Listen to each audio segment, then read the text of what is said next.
आज का एपिसोड मनसुंदर का सबसे खतरनाक मॉड लेकर आ रहा है। सुकून की जिद, रूही की आत्मा और नाहर की सांसें एक पटले धेज पार लटक रही है। आज फैसला होगा, कौन जीतेगा, प्रेम या पाप। घर के चौक में धूप अभी अभी फैली थी, लेकिन हवाओं में डर की परतें किसी साये की तरह मंडरा रही थी। दीवारों पर बिखरी हल्की हल्की फुसफुसाहटें, दरवाजों का अपने आप झूलना, जैसे ये घर किसी ऐसी उथल पुथल के लिए तैयार खड़ा हो जो आज सब कुछ जड़ से हिला देगी। नाहर कमरे के कोने में कैद से ज्यादा टूटा हुआ खड़ा था।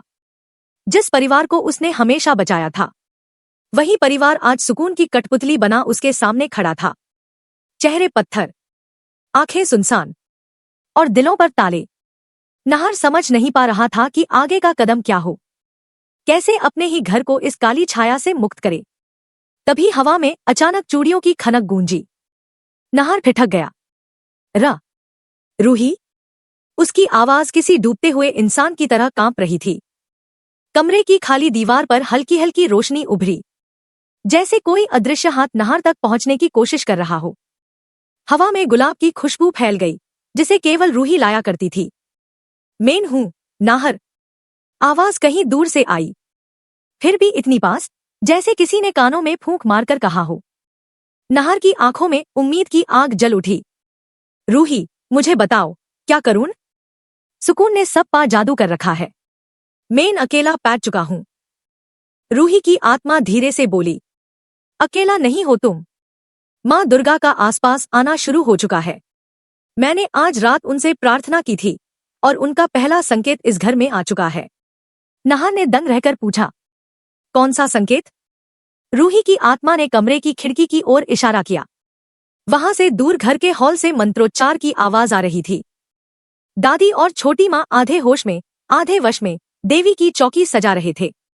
सुकून ने उन्हें ऐसा करने के लिए कहा था, लेकिन उसे खुद नहीं पता था कि यहीं से उसकी हार की शुरुआत हो चुकी है। वहीं दूसरी ओर सुकून लाल लाल आंखों के साथ कमरे में घूम रही थी। उसकी सांसें फूल रही थी, जैसे कोई अदृश्य शक्ति उसके इर्द गिर्द घूम रही हो और उसे चुनौती दे रही हो। रूही, वह दांत चबाते हुए फुसफुसाई, तू अगर सच में बाहर आ गई तो मैं तुझे फिर से मर दूंगी। इस बार सिर्फ शहर नहीं, तेरी आत्मा तक तोड़ दूंगी। जैसे ही उसने ये कहा, कमरे में दीपक अपने आप तेज जलने लगे। पर्दे हवा से नहीं, किसी दैवीय शक्ति से फड़फड़ाने लगे। सुकून का चेहरा पहले बार डर से भर गया। कौन है? कौन? उसने पीछे मुड़कर देखा, कुछ नहीं, लेकिन डर तो किसी चीख की तरह कमरे में फैला था। हॉल में दादी की उंगलियां कांप रही थी। उन्होंने आरती की थाली उठाई और जैसे किसी अदृश्य आदेश से बोले, दुर्गा माँ, हमारी रक्षा करियो। सुकून की चीखें अचानक घर के हर कोने से टकराकर गूंज उठीं। ये पूजा बैन करो, बैन करो तुरंत। लेकिन अब कहानी सुकून की नहीं, किसी और की बन रही थी। नाहर कमरे से बाहर निकलने की कोशिश कर रहा था, पर दरवाजा अंदर से बंद था। तभी हवा में फिर वही चूड़ियों की ध्वनि। अदृश्य हाथों की ताकत से दरवाजा खुद ब खुद खुल गया। नाहर स्तब्ध खड़ा रहा। रूही। चाय के रंग की एक हल्की धुंध उसके सामने आई। जाओ नाहर, माँ का आशीर्वाद आज तुम्हारे साथ है। नाहर तेजी से बाहर भागा, लेकिन जैसे ही वह हॉल में पहुंचा, सुकून सामने खड़ी थी। उसकी आंखें अब पूरी तरह लाल, चेहरा क्रोध से खौलता हुआ। कितनी बार समझाओ नाहर, रूही मर चुकी है और तू सिर्फ मेरा है। नाहर ने दृढ़ता से उसकी आंखों में देखते हुए कहा, प्यार कभी जबरदस्ती से नहीं होता सुकून। रूही की आत्मा जिंदा है और तू चाहे कुछ भी कर ले, मैं उससे अलग नहीं हो सकता।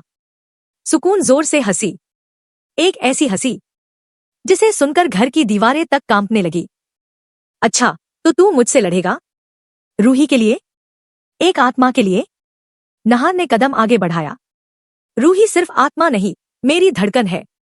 सुकून की आंखों में सनक भर गई और फिर उसने अपनी काली रेखाओं से भरी हथेलियां उठाईं।